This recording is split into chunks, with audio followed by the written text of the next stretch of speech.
Olá, começando mais um Notas do Karsug, ao lado do mestre, tudo bom, Cláudio? Tudo perfeito, tivemos um domingo com emoções que foram da manhã até a noite, realmente um domingo fora do comum. E começando, claro, com o Grande Prêmio de Monaco, uma corrida tradicional e uma corrida que, embora normalmente se for naquele trenzinho, não haja ultrapassagem, essa vez apresentou vários pontos de interesse, várias disputas, enfim. E foi uma corrida muito interessante, inclusive pelas polêmicas que deixou o seu encerramento. Os críticos da Ferrari, né, Cláudio? O pessoal fala, você houve troca ali, mas na verdade o Vettel fez um ritmo espetacular, né, depois da parada, né, do Raikkonen, né? De certa forma surpreendente, já foi o sábado. Surpreendente para a Ferrari no sentido do Raikkonen ficar sempre à frente do Vettel. O Raikkonen fez uma pole maravilhosa, o Vettel suou muito para sair na primeira fila, ele ficou só 2 milésimos à frente do Bottas com a Mercedes, e o desastre do Hamilton que não se encontrou. Eu não sei se eles mexeram por demais no carro, depois não conseguiram mais voltar ao acerto inicial, mas aí fica a dúvida, poderiam ter copiado o acerto do Bottas, enfim, eu não entendi o que aconteceu. Sei que é estranho ver um Hamilton que não chega sequer ao Q3, embora ele tenha sido prejudicado naquela última volta dele. Que o Van Dorn acabou parando ali, teve a bandeira amarela. Exato, né? Provavelmente ele conseguia chegar entre os 10 e se classificar, mas enfim. E depois na corrida ele conseguiu, ele largou, era 14º, ficou em 13º, chegou em 7º, andou um pedacinho também em 6º, enfim, chegou em 7º, salvou 6 pontos. É aquela questão de você ver o copo meio cheio e meio vazio. Ele prefere ver meio cheio. Eu, se fosse o Hamilton, me preocuparia um pouco, porque com o mesmo carro o Bottas foi 4º. Não teve nenhuma chance de lutar pelo pódio. Mas enfim, melhor 4º do que 7º, melhor largar em 3º do que largar em 13º. Aí, enfim, tem uma pista com mínimas possibilidades de ultrapassagem, né? E em projeção futura para o campeonato, esses 25 pontos que o Vettel tem agora sobre o Hamilton significa que o Vettel pode errar um grande prêmio e assim mesmo, na pior das hipóteses, encontra o Hamilton junto a ele na liderança. Quanto à corrida, excelente a largada do Raikkonen, o Vettel teve que lutar para não deixar o Bottas passar, aí ficou em segundo lugar. O Raikkonen me deu a impressão que estava absolutamente tranquilo e ficou surpreso quando na volta 34 o time mandou ele entrar, que provavelmente ele ainda tinha pneus para andar mais um pouco. Aí o Vettel ficou na pista mais 5 voltas, fez 5 voltas em ritmo de classificação, 1:15 e pouco, e construiu aquela vantagem que lhe permitiu parar e voltar um pouco à frente do Raikkonen. Eu tive a exata sensação que quando o Raikkonen viu que o Vettel voltou na frente dele, desistiu e pensou só em resguardar o segundo lugar e paciência. Evitar qualquer ataque ali. Foi o que ele fez até o fim, manteve aquela margem de segurança sobre o Ricciardo que por sua vez se destacou do trenzinho que tinha as duas Red Bull com Bottas no meio. Ele foi à frente e aí ficou Bottas lutando com o Verstappen para garantir o 4º lugar. Enfim, uma corrida muito interessante e que deu aso a muitas polêmicas. Muita gente entende que o fato do box da Ferrari ter chamado antes o Raikkonen e bem depois o Vettel foi uma jogada para exato permitir ao líder do campeonato passar à frente. Inversão de posições, né? A Exato. famosa inversão que o pessoal tem tanta resistência com relação à Ferrari pelos antecedentes. Que não foi feita na pista, foi feita no box. De qualquer forma, em ótica do campeonato, tem que se considerar que o Vettel é um piloto absolutamente constante. E o Raikkonen tem altos e baixos.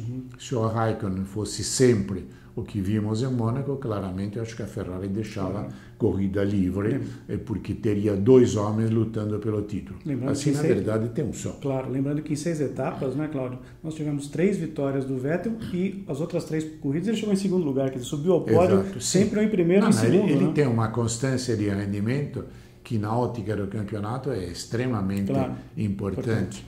E na ótica da Ferrari, claro, uma coisa é você ter um homem com 25 pontos de vantagem e outra tê-lo com 18. Claro. Então, para a Ferrari realmente era muito mais interessante a vitória de Vettel que a vitória do Raikkonen. Cabe ao Raikkonen, nas outras pistas, quem sabe agora no Canadá, mostrar que não, que voltou ao seu rendimento. Está com apetite. Mas eu tenho algumas dúvidas a esse respeito. Acho que o Raikkonen está naquela fase em que, vez por outra, consegue uma grande corrida e com isso garante a renovação do contrato por mais um ano. Legal. Vamos às notas, Cláudio? Bom, Vettel 9,5. Eu não dou 10 porque no sábado ele realmente não teve um desempenho tão perdeu o treino e quase perde a primeira fila. O Raikkonen 9.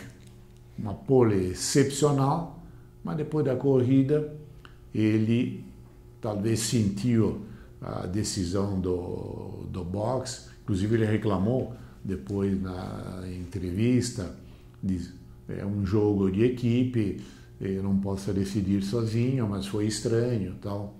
E o Hamilton botou o dedo na feriga quando na segunda-feira de manhã falou, bom, claramente na Ferrari eles apostam tudo no Vettel e o Raikkonen não tem chance nenhuma. Então, um cenário um pouco em ebulição, como em ebulição está na McLaren, porque o Bottas mostrou que pode incomodar o Hamilton. Se vai incomodar ou não é outra questão, aí é o Lauda que tem que resolver. Na Mercedes, exato. A Red Bull foi bem. O Thiago mais ou menos na mesma estratégia, né? Ele retardou um pouquinho a parada dele para poder voltar depois à frente do Bottas e do conseguiu Verstappen, né? subir ao pódio. Bem também a Toro Rosso com Sainz. Sainz mostrou que realmente tem qualidades, não é só o filho do grande campeão do rally, né? Campeão de rally, é um cara que tem qualidades. Verdade. E Verstappen, eu fico sempre com aquela curiosidade de vê-lo um dia num carro de ponta. O que é que ele vai fazer? Porque quando você está num carro que não é de ponta, qualquer coisa que você faça, logo aparece. Vira excepcional, né? Num carro de ponta, se você não fizer sempre excepcional, você decepciona. Mas como? Com esse carro não ganha? Não consegue vencer. Então, é uma coisa de se esperar. E uma pena, o Massa ficou lá atrás, a Williams realmente não andou bem. Não sei qual pode ser o futuro da Williams no Mundial. Claro, teremos circuitos em que o carro anda melhor do que andou em Mônaco. Mas não se pode prever nada assim de estrondosamente positivo, infelizmente. E só está dependendo do Massa, porque o Stroll dificilmente está terminando as corridas, né, Cláudio, pontuando. Não, com relação à Copa dos Construtores, é claro que a diferença de budget será coberta pelo pai do Stroll. Claro, até porque bate muito, aí tem que pagar a despesa do conserto, né, Cláudio, que não sai barato. Bom, nós vamos falar depois, nós vamos voltar exatamente no final de semana pós-Grande Prêmio do Canadá, né, com notas. E tivemos também 500 milhas em Indianápolis, uma prova espetacular, um final eletrizante, né, Cláudio, com o Sato e ali o Hélio Castro Neves, o brasileiro, tentando a vitória. A vitória acabou ficando em casa para a Honda, a festa dos japoneses, né? Sim, foi um resultado excepcional para a Honda, um piloto japonês ganhando com um carro com motor japonês, chassi da Lara e motor Honda. Um resultado absolutamente fabuloso. Eu tenho a impressão que na segunda-feira foi feriado lá em Tóquio pelo resultado. Embora, por outro lado, foram vários os motores Honda que não conseguiram chegar ao final. Até tem um amigo que brincou e falou, bom, para o Alonso não tem nenhum problema, ele já está acostumado que o motor Honda quebra na Fórmula 1, quebrou lá também. Mas fez foi uma pena, né, porque ele estava fazendo uma belíssima corrida para um estreante, tinha se classificado bem para a largada e era um dos protagonistas. Foi realmente uma pena. E com relação à luta entre os dois no final, entre o Sato e o Elinho, eu fiquei com a impressão que o carro do Sato tivesse alguma coisa a mais em termos de velocidade máxima, porque o Elinho passou, mas depois não conseguiu segurar. Até tentou ali, mas o Sato mostrou que tinha um pouquinho a mais ali. Deu a impressão que tinha um pouquinho a mais de carro e foi uma vitória merecida. Agora, eu fico meio perplexo ao analisar não só as 500 milhas, mas a Fórmula Indy de um panorama de uma maneira geral, um panorama global, com o número de acidentes. Você vê, ontem tivemos 2 acidentes e 2 acidentes graves. E parece que isso já entrou nos usos e costumes na rotina. Quando na Fórmula 1, felizmente, digo felizmente porque os carros da Fórmula 1 são muito mais leves, mais frágeis, então um acidente tem proporções muito mais perigosas para o piloto, mas quando na Fórmula 1 um acidente já, felizmente, é a exceção.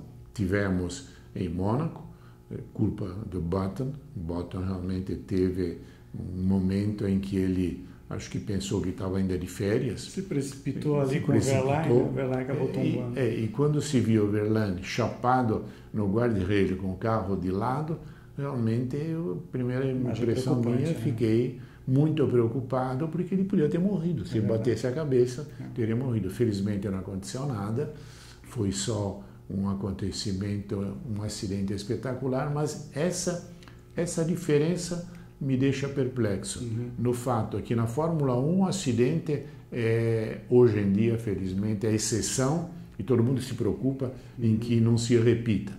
E lá em Indianápolis parece que é normal, mesmo o público aceita normalmente. O pessoal estava brincando, dizendo que o Dixon agora tem que comemorar 2 aniversários, né? O normal dele de nascimento e o das 500 milhas, porque aquele voo que ele deu uma sorte danada de não ter. Porque no choque que ele deu com a proteção, né, Cláudio, se ele pega ali com a cabeça, não teria.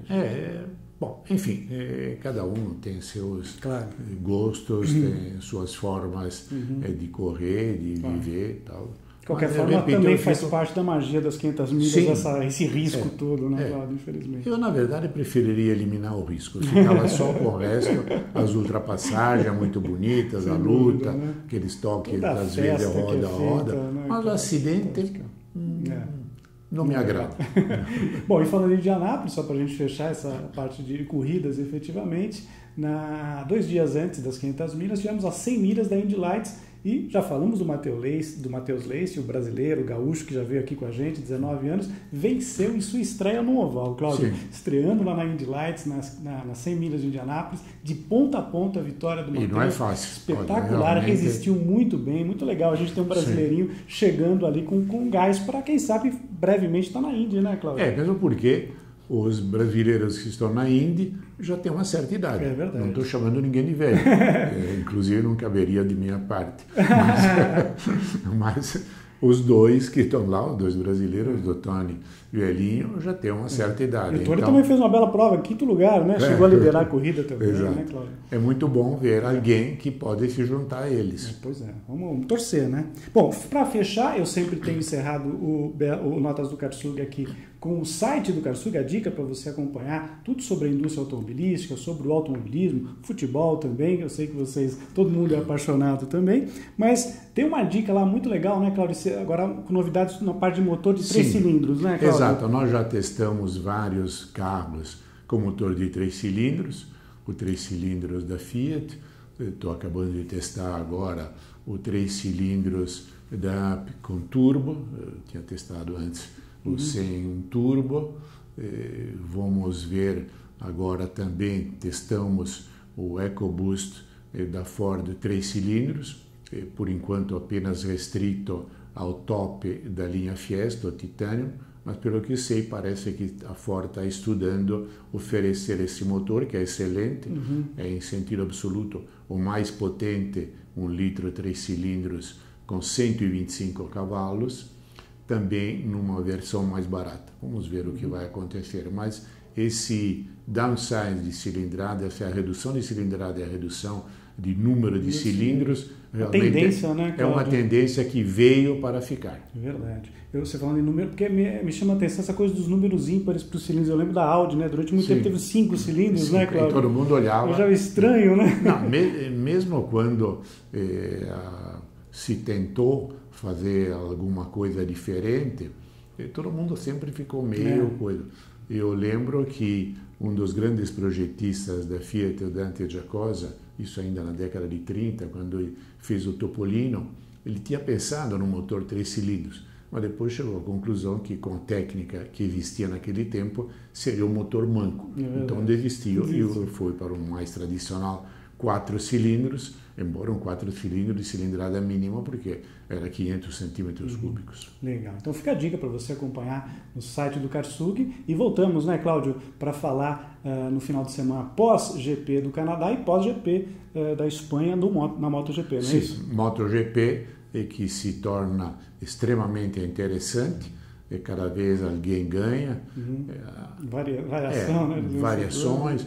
Eu tenho a impressão que, por enquanto, a Yamaha está um pouquinho acima da Honda. Mas a Honda tem um Marques, que é um excelente piloto, campeão mundial dos últimos 4 campeonatos, ganhou 3, e, portanto, será uma luta acirradíssima até o fim. E tem o Lorenzo, na sua aprendizagem com a Ducati, que é uma moto muito difícil e diferente daquilo que ele estava acostumado a pilotar, que começa a dizer a que veio. Então, é realmente muito interessante. Legal. Então, muito obrigado, Cláudio. Obrigado a vocês. Voltamos em 2 semanas. Um grande abraço, pessoal. Tchau, tchau.